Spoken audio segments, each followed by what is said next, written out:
Greetings, YouTube. Since Alliance War season started, and there's now been 7 of them, it's hard to believe.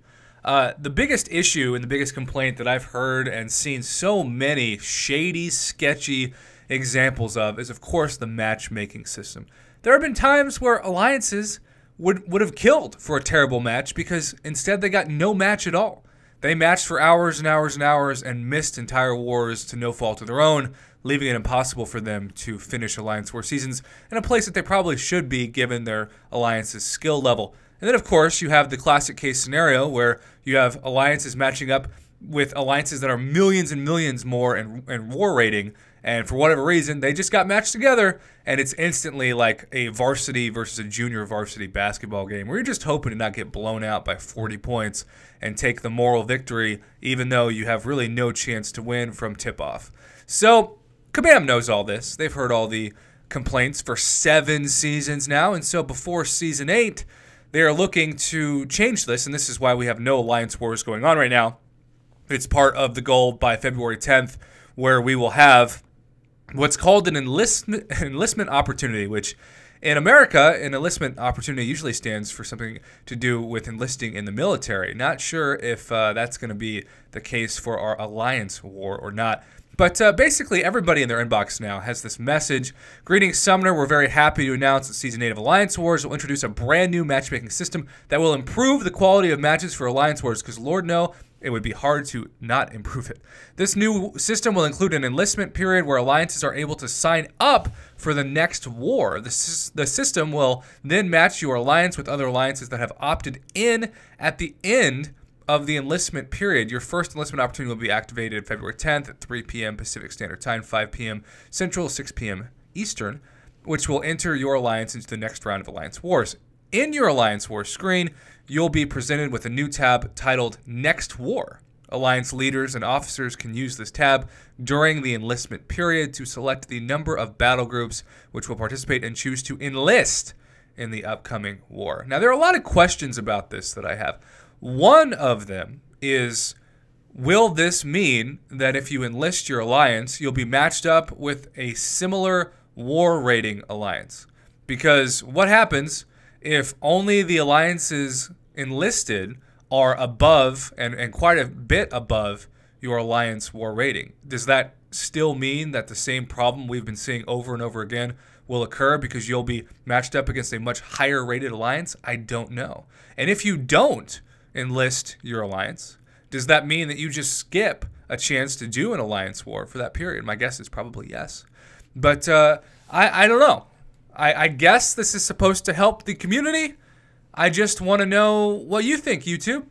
Are you excited about this? Like I said, it can't be any worse than the system we've seen that sometimes doesn't even match up anybody with anybody, and you just get multiple hours of waiting on hold for no payoff whatsoever. But yeah, it's definitely going to mean that your officers and specifically your top-tier alliance leaders are going to need to be on the ball, because it sounds like it is their job to enlist the alliance for the alliance. And if for some reason everybody waits for somebody to do it and then everybody forgets, that could cost you dear points in Alliance War seasons. I just want to remind people, put out a video very late last night / early this morning. I believe, as great as this is, and let's just assume that we're going to give all credit to Kabam until proven otherwise, which I know is a very dangerous thing. Let's just assume this fixes the matchmaking issues and you're not having like a 14 million alliance ready to take on an 8 million.